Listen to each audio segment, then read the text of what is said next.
Gagawin natin ito sa hashtag POTD Puro World Day. Kasama si Phil.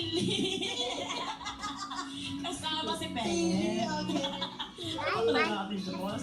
Yung mabilis ko naman din malaman ang pangalan ni Phil. Hindi ito. Ano po ko mga managers, makikita natin kay ang mga lalaki talaga na talagang tough sila.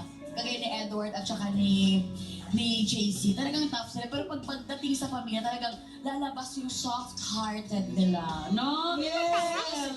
So, talagang So, I love it. Ma'am, si Jo.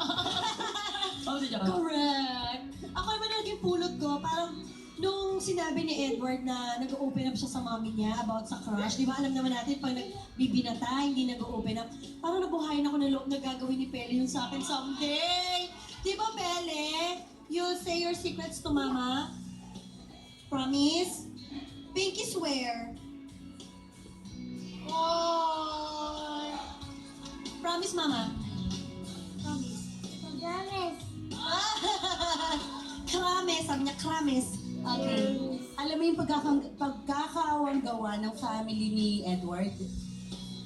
Napakaganda nun, no? Kasi si Edward, bilang siya yung bunso sa magkakapatid, siya yung pinakabata, pina-follow niya, pinagpapatuloy niya, nakalakihan niya, so sinusunod niya. So yun ang maganda. Kung anong magandang tinanim natin sa loob ng bahay, anong magandang nakagawian natin sa loob ng bahay, ilabas natin para gayahin ng mas marami. Diba?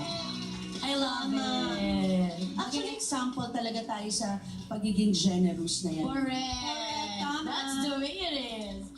Well. Eto na ang Funny Kapari ko Season 4 na po kami every Sunday, 5 p.m. Kung gusto nilang tumawa,